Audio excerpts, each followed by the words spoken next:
Salut à tous! Dans le but de proposer une refonte des épisodes de la chaîne, je dois retravailler les épisodes qui servent de base à la compréhension des blindés. Donc ceux qui sont les plus importants afin de ne pas laisser filtrer d'erreurs. Cependant, ça reste de la vulgarisation et ça va avec son lot d'imprécisions, de raccourcis et de généralités. Je ne suis pas ingénieur dans la défense, ni expert militaire, mais je vais essayer de faire au mieux. Cet épisode est également sponsorisé gratuitement par Tank Drawings. Alors qui c'est ? Eh ben, il s'agit de l'illustrateur attitré de la chaîne, et aussi un de mes plus anciens soutiens. Pour vous dire, j'ai démarré la chaîne avec lui à l'époque. Il fait donc des dessins au crayon qu'il partage sur Instagram et me permet d'avoir ces superbes miniatures en raccord avec l'esthétique de la chaîne. Donc, dès que cette vidéo finit, allez jeter un œil. Allez, c'est parti.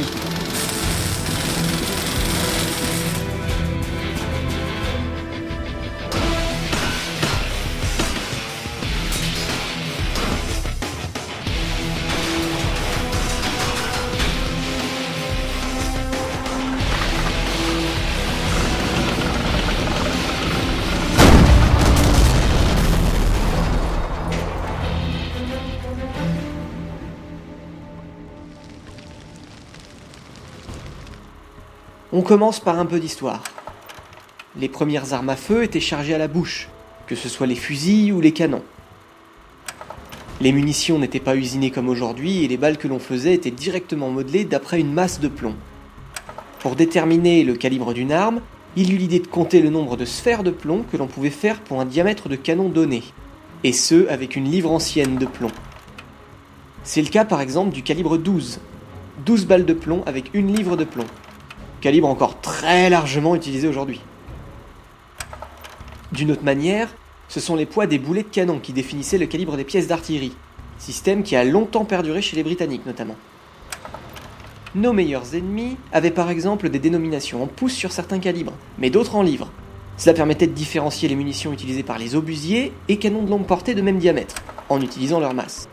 Cela dans un souci d'approvisionnement logistique. Les Américains, quant à eux, ont utilisé leurs mesures en pouces, mais aussi le système métrique. Aujourd'hui, avec les munitions à cartouches métalliques, tout s'est plus ou moins standardisé. Tant qu'à parler de calibre, une définition s'impose. Un calibre, c'est principalement les proportions du canon d'une arme à feu. Principalement, pour ceux étant rayés, à la gorge ou à la crête. On pourrait résumer cela au diamètre du canon d'une arme, mais ce ne serait que partiel, et on va le voir, c'est un sujet complexe avec son lot d'exceptions, dont certaines sont à se tirer une balle. Brigade de l'humour, voici une amende pour infraction au code du bon goût drôlistique. Le calibre est propre à l'arme utilisée et ne pourra pas être chargé ni tiré correctement dans une autre. En principe. Pourquoi en principe ? Eh bien parce qu'un revolver en 357 Magnum pourra sans problème tirer du 38, par exemple. Tant qu'à faire, ça c'est un revolver. Vous voyez, il y a un barillet, c'est rotatif, en anglais revolve, prenez le temps d'y penser. Mais bien sûr, enfin ! Quant au terme munition, celui-ci désigne tout ce qui est destiné à charger une arme. Si les premières munitions étaient chargées par la bouche, aujourd'hui nous utilisons des munitions sous forme de cartouches. Un ensemble que vous visualisez bien en général. Étui, vulgairement appelé douille, en papier, plastique ou métal. Il y a plus de détails à dire sur ce sujet, mais je vulgarise. Étui donc, dans lequel on retrouve la poudre qui est enflammée par l'amorce et propulse une ogive, traditionnellement appelée balle, rappelant les anciennes sphères de plomb. On va voir quelques exemples de munitions pour en comprendre un peu toutes les subtilités. Le 8 mm Mauser, ou 8x57 IS, munition du CAR 98K, ou encore de la MG42. Le projectile fait 8,20 mm de diamètre et l'étui fait 57 mm de long. Les Alliés ont aussi nommé cette munition 7,92 par 57, non utilisée par les Allemands sauf pour la version raccourcie, 7,92 par 33 de la Sturmgewehr 44. Maintenant, vous avez une idée de ce qui nous attend. C'est un bordel. Le calibre 50 BMG, pour Browning Machine Gun. Quoi de plus iconique ? Ici c'est plus simple, c'est une mesure en pouces. En millimètres, on obtient 12,7 mm. Mais attention, le 50 n'est pas n'importe quelle munition de 12,7. C'est la 12,7 par 99 autant. À ne pas confondre avec la 12,7 par 55 russe par exemple. Celle-là je la garde parce que c'est assez simple Et qu'en 2021, ça fait 100 ans que la Browning est en service dans le monde. Machine gun! Machine gun!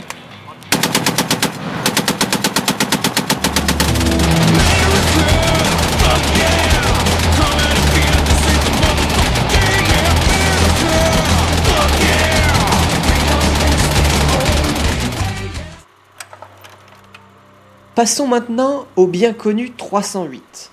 En millimètres, ça fait 7,82, mais on la dénomme 7,62 par 51. C'est simplement parce qu'elle est nommée d'après les dimensions de l'ogive, légèrement surcalibrée.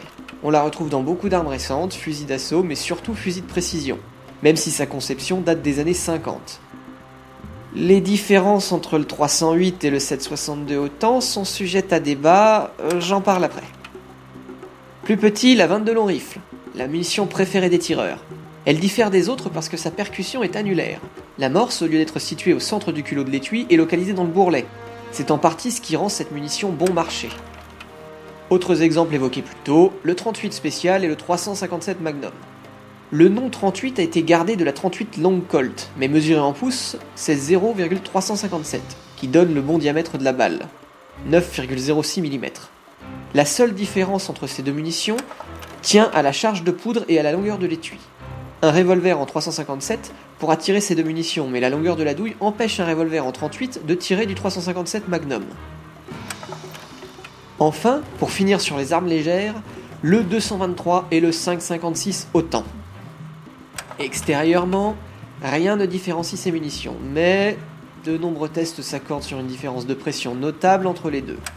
La 5,56 étant généralement plus puissante que le 223 Remington. Certaines armes chambrées pour le 223 ne pourront pas encaisser la pression du 5,56 autant, alors que l'inverse est généralement possible. Ce qui me permet de revenir sur le 308. Tirer du 7,62 autant serait faisable avec un fusil chambré pour du 308, mais pas l'inverse. Je n'ai pas les moyens logistiques de prouver tout ça, donc renseignez-vous et prenez du recul. Voici une amende pour infraction. Oh putain, à prendre avec du recul. Plus besoin de coquillage. Enfin bref. Donc on va voir un peu quelques munitions tirées par nos blindés, ce qui est quand même ce pourquoi vous êtes là. Je vais essayer de faire les obus cinétiques et les obus chimiques. Plus vulgairement, ceux dont le projectile perce par la force de l'impact et ceux qui utilisent une autre méthode, en général un explosif, pour venir à bout d'un blindage. On commence alors avec les obus pénétrants, AP, pour Armor Piercing. Ils sont basiques et l'équivalent de balles à plus grande échelle. Ce sont des obus généralement d'une seule pièce mais dont la simplicité est également la limite. Ils ne seront pas les plus efficaces sur les blindages inclinés. Pour attaquer du blindage incliné, ont été créés les APC, Armor Piercing Capped, des obus pénétrants coiffés. Il s'agit d'obus AP auxquels on a posé une coiffe dans un métal généralement plus tendre allant se déformer à l'impact et permettant à l'obus en dur de taper un blindage incliné avec un meilleur angle. C'est ce qu'on appelle la normalisation, en référence à la normale à une surface, en géométrie. L'obus s'écrase et la tête pénètre le blindage avec un angle optimal. Cependant, ces obus ne sont pas les plus aérodynamiques qui soient et perdent en portée et en précision. D'où l'arrivée des obus APCBC ou parfois APBC. Armor Piercing Capped Ballistic Cap. Obus perforant coiffé à coiffe balistique. Autrement dit, une modification des APC pour les rendre plus aérodynamiques. Un APC est alors coiffé d'une pointe en métal très fine, permettant sa meilleure pénétration dans l'air sans pour autant affecter ses performances contre les blindages. Mais c'est pas encore ce qui se fait de mieux. Pour plus de pénétration, on va se plancher sur ta propriété physique des munitions. Ces obus pouvaient être chargés en explosifs afin de causer plus de dommages internes post-pénétration. Ils ont généralement le suffixe HE pour High Explosive. Par exemple, la Panzer Granate 39. Munition allemande de la Seconde Guerre mondiale, vous vous en doutiez. Elle est classée APCBC HET. Alors le T, c'est juste pour les munitions traçantes. Elles sont équipées d'un matériau qui, à la combustion, émet de la lumière et rend le projectile très visible. C'est le même principe que pour les feux d'artifice, en somme. Au lieu d'augmenter la dose de poudre dans les munitions et ainsi limiter l'emport en obus, on s'est dit qu'il serait pas mal de sous-calibrer les projectiles afin d'envoyer un plus petit obus mais avec toute l'énergie d'un grand. Arrivent les munitions APCR, Armor Piercing Composite Rigid, pour l'Europe, ou HVAP, pour High Velocity Armor Piercing aux États-Unis. Ces obus comportent généralement un cœur en matériaux denses et solides, comme le tungstène par exemple. dans une coque de métal souple comme de l'aluminium, adaptée bien sûr au calibre du canon. On n'a pas une énergie cinétique plus importante à l'impact, mais celle-ci est répartie sur une plus petite surface. Ce qui augmente, c'est l'énergie cinétique par centimètre carré. La pénétration est donc meilleure. Le problème de ces munitions est leur tendance à ricocher et décélérer assez rapidement, plus le fait qu'elles causeront moins de dommages internes, de par le faible poids du projectile par rapport à sa résistance à l'air, et par la petite taille du pénétrateur. Par ailleurs, il a été aussi tenté des APC-NR, Armor Piercing Composite Non-Rigid. Ce cas très particulier était utilisé par les canons utilisant le principe de Gerli, des canons qui rétrécissent progressivement en diamètre. L'obus semblable à de l'APCR est rongé ou plié sur les bords de son enveloppe tendre au fur et à mesure. Au final, on a un obus plus petit gardant les propriétés de son cœur en métal dense, tout en ayant une vélocité supérieure du fait de la pression accumulée derrière l'ogive. Cependant, tout comme les APCR, ces munitions restaient moins efficaces que les obus classiques à longue portée. Ajoutez à cela la détérioration plus rapide des canons. Les Allemands en ont utilisé, mais ils les ont abandonnés par la suite car le tungstène se faisait rare et qu'ils étaient limités en calibre.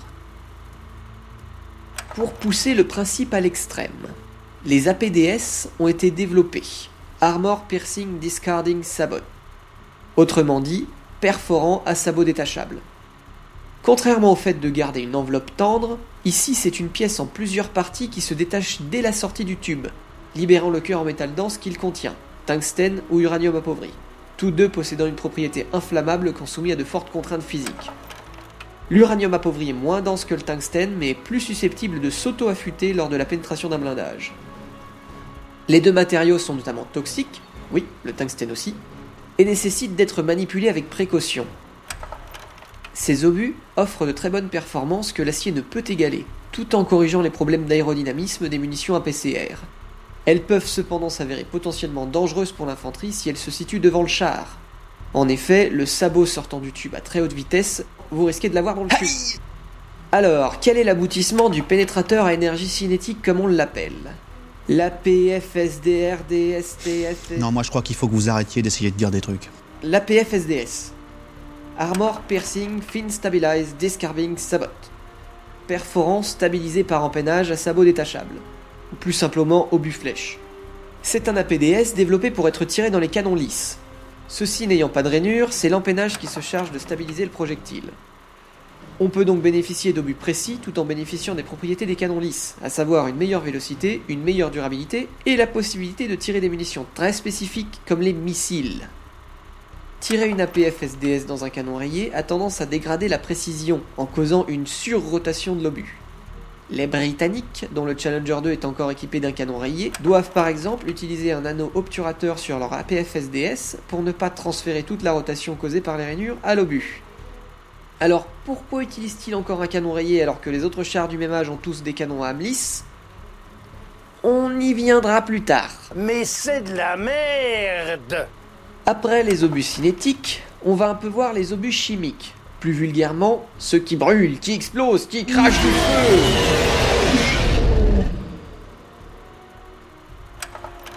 Les premiers sont les plus simples, traditionnellement utilisés contre l'infanterie ou les fortifications, les obus explosifs HE, High Explosive.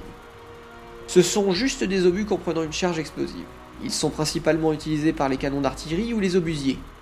Rien de spécial à dire, si ce n'est qu'ils peuvent néanmoins mettre un char KO en sonnant son équipage, brisant ses chenilles, ou si le char n'est pas assez costaud, briser ses soudures. On peut leur y adjoindre de la mitraille, ou d'autres composants selon l'effet que l'on souhaite produire. Ensuite, on passe à mes préférés, les munitions à effet Monroe. Vous voyez pas ? Les HIT, High Explosive Anti-Tank, explosif anti-char, les charges creuses. Ces munitions se composent d'un cône de cuivre derrière lequel est situé un explosif. À l'impact, l'explosion provoque la superplasticité du cône de cuivre. Entendez par là que c'est malléable, ça reste du métal qui se projette à très haute vitesse contre le blindage attaqué. Percé en un point, le cuivre se propage alors dans le char, emmenant avec lui des morceaux de blindage fondu qu'il a traversés. Le plus gros avantage de ces munitions, c'est qu'elles ne dépendent pas de la vélocité. Ce qui explique entre autres leur omniprésence dans l'infanterie en tant qu'arme anti-char. Du lance-roquette au lance-missile en passant par la grenade anti-char. Ces munitions sont moins efficaces si elles tournent sur elles-mêmes. C'est pour cela qu'elles sont notamment adaptées aux canons lisses. On notera cependant un manque de précision à longue distance, tout comme la limitation de la charge explosive, notamment due à la taille de la munition. Elles sont contrées par les blindages réactifs, faisant une contre-explosion. Pour pallier à cela, des hits en tandem ont été développés. Imaginez une double hit dont le premier cône sert exclusivement à désarmer le blindage, le deuxième, plus gros, attaquant le blindage. Un bel exemple est le missile Javelin. Pour finir, une munition particulière dont la principale fanbase est située outre-Manche, l'obus HESH, ou High Explosive Squash Head. Obus explosif à tête déformable. On peut qualifier ça d'obus concussif. L'explosion n'est pas tous azimuts, mais est dirigée contre le blindage. La tête en matière déformable s'écrase contre le blindage et la charge est alors libérée. La concussion se propageant, elle détache des morceaux de blindage incandescents à l'intérieur du char, pouvant provoquer l'explosion du casier à munitions. Ces munitions sont efficaces contre les blindages en acier, mais se montrent obsolètes face au blindage composite actuel. Étant stabilisé par rotation, c'est probablement une des raisons qui est de pouvoir continuer à tirer des obus HESH que le Challenger de Britannique est encore équipé de son canon rayé. C'est bon, y a pas de quoi en chier une galette. Voilà, je pense avoir couvert les grands principes et les principales munitions anti-char. Alors si vous avez des questions, n'hésitez pas à les poster en commentaire. Si vous avez des précisions à ajouter, allez-y également, ça pourra toujours intéresser des gens. Je le dirai jamais assez, c'est de la vulgarisation, donc c'est simplifié, synthétisé et raccourci. Il y en aurait beaucoup plus à dire là-dessus. Enfin bref, si ça vous a plu, que vous avez appris des trucs, que vous avez envie d'en apprendre plus, je vous invite à vous abonner, à laisser le petit pouce bleu, et je vous invite également à venir discuter sur le Discord de la chaîne, suivre la page Facebook, jeter un œil au Tipeee si vous souhaitez me soutenir, etc. Les trucs habituels quoi. Sur ce, je vous laisse, et je vous dis à la prochaine.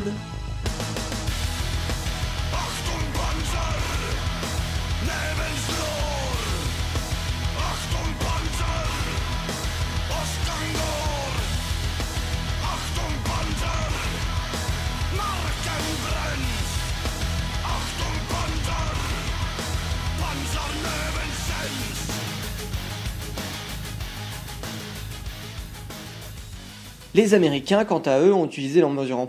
Les Américains, quant à eux, ont utilisé... Merde, putain. Hop, 5 minutes. Pour autant affecter ses performances contre les blindages. Sans pour autant affecter ses... Ah Ceci n'ayant pas de rainure, c'est l'empennage qui se charge de stabiliser...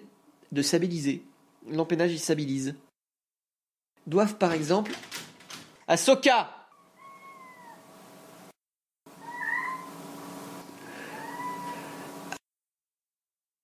Tirer une APF SDS dans un caillon rayé, a tendance à dégrader la précision en connaissant. Les Britanniques, dont le premier cône sert exclusivement à déblander le char, ouais, ça pourrait marcher.